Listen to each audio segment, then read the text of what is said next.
The Hermès Kelly was originally designed in the 1930s, but famously renamed in the 1950s when Grace Kelly was seen shielding her baby bump from the paparazzi.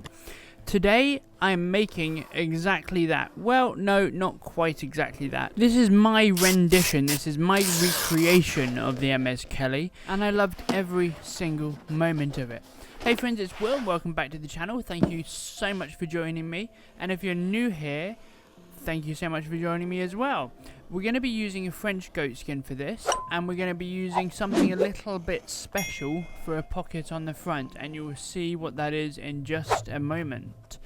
But this is basically a dream for any leather worker. I often hear from beginner leather workers that making an Hermès bag is their dream, it's their goal to be able to be good enough to make a bag fit for this pattern. However, if you would like me to make one for yourself, my details are in the description box below, so do get in contact.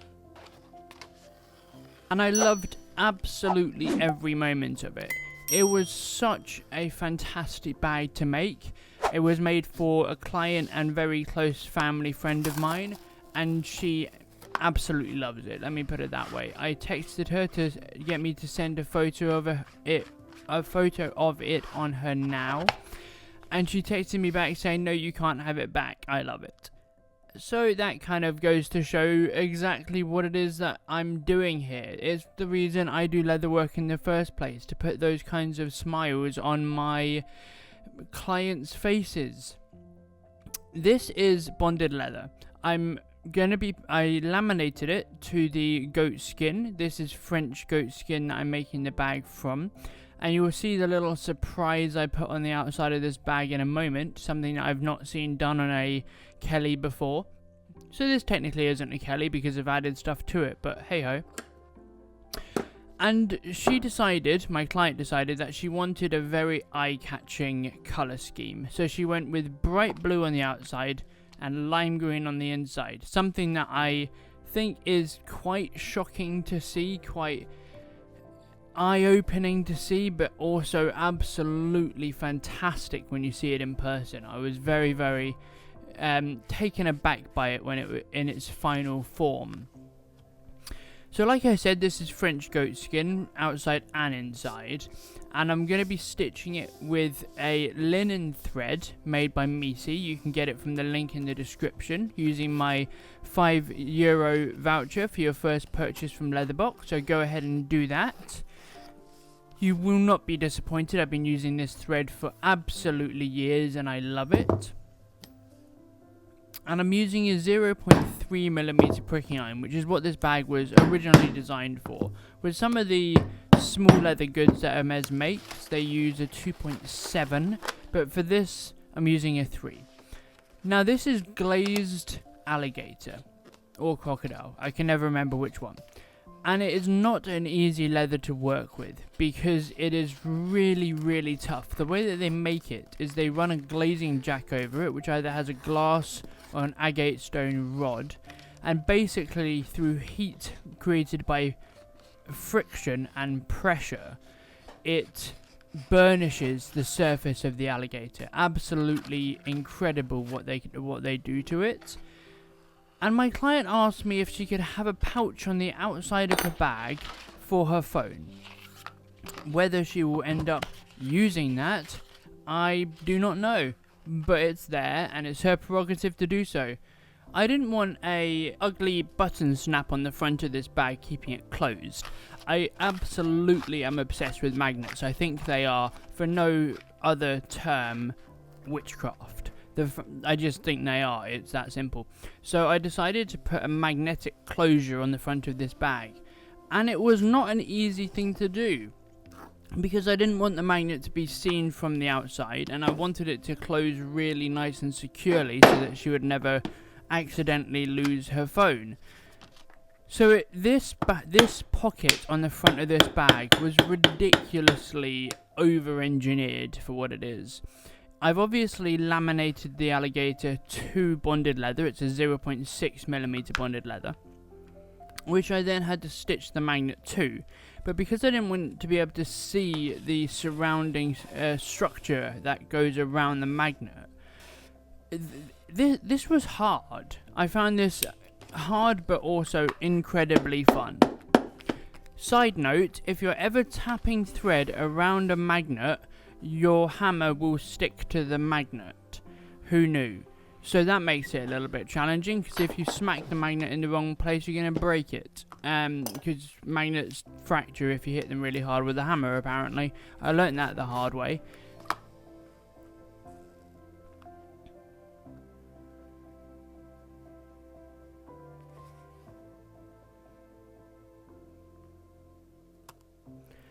You might now get the idea of why this bag took as long as it did to make, because just this pocket alone was 2 days work.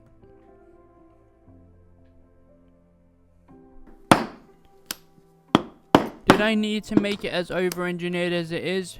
No, I probably didn't. Did I want to, so that this bag could last for not years, not decades, but generations? Absolutely. My client does not have a daughter.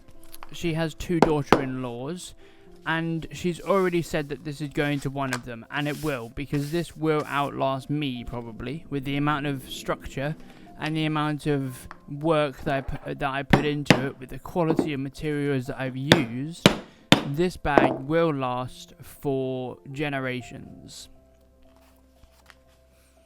You've probably noticed that unlike my other videos, if you've seen my other videos, I'm not giving you a step-by-step tutorial on how to make this bag.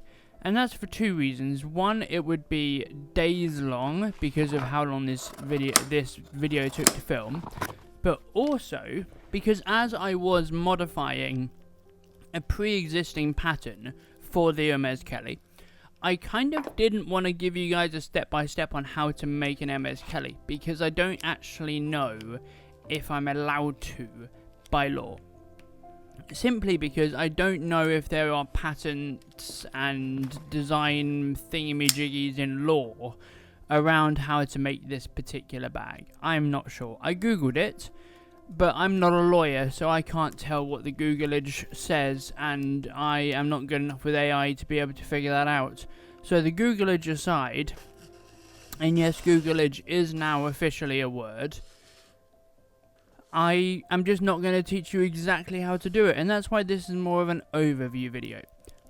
Also, just so you know, for this particular stitching run here, I'm using a slightly thicker thread. This is a Misi Superfine again, but instead of an M40 for the rest of the bag, this is an M50 thread, which is very, very slightly thicker, but you can put quite a lot more tension behind it, which is needed because glazed anything, glazed alligator or glazed crocodile, it doesn't really matter, they behave in exactly the same way. Because of how compressed it is by the glazing process, it's really, really tough to both hammer holes into, but also to stitch, because when you're pulling that tension around the leather core of a handle, it's putting a lot of tension on that thread. It won't break. It won't break for years and years and decades and all of the other things, because it's really high quality threads, but you need that extra strength that the thicker thread has in order to actually hold it in place. So I went for a slightly thicker thread for the handle. That was a very long-winded way of saying, if you're stitching something thicker or stitching something harder, use a thicker thread. And again, you can get this same thread in the link in my description, using the voucher code WILL5 for €5 off your first order, but that only works for your first order. Now, one thing I will recommend, I didn't show it here, but one thing I will recommend is when you put your feet on your bag and you screw it to the bag, make sure that you put a little bit of thread lock, preferably red thread lock. Don't know what it's called, they're like model numbers and all of that. But if you don't, your feet have a chance of unscrewing over time. So do make sure you do that.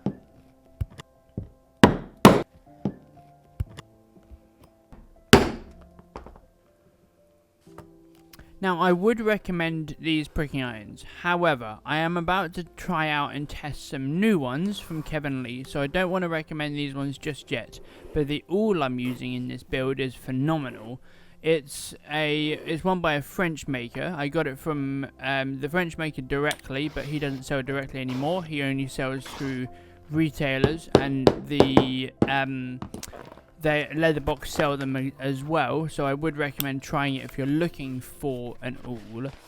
But the reason that you so the black tape I just put on the back of that is non-stretch tape, and the reason for that is after a while of opening and closing, putting stuff into the pockets, taking them out of the pockets, and especially stitching through very thin leather, this lining leather is 0.8mm, it's very, very thin, you'll put tension on the back of that, and you don't want it to pull through the back of the leather over time, because that's just not good, is it? So you do have to put some reinforcement tape on the back of that so that you don't get pulled through over years of use. I'm going to talk about my pet peeve now, so please don't click off the video. My pet peeve is when people glue stuff too much, especially linings. One of the fantastic thing about leather products, so all of my stuff is completely handmade, as you can see. One of the things about handmade leather goods is you can repair them.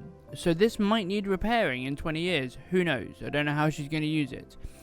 But if it does need repairing and you've fully laminated your lining to your exterior, I have done on the gussets, yes, but they're a repairable item.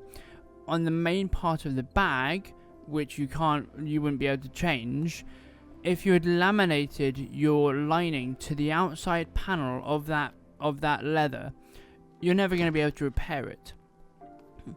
And here we go, the final countdown. This took a long time purely in frustration because all of those needles holding the gusset in place caught the thread every single time I pulled it through. It was infuriating, and I'm not exaggerating. It was one of the worst experiences of my life. I need to get some of the little screws you can get to hold that in place.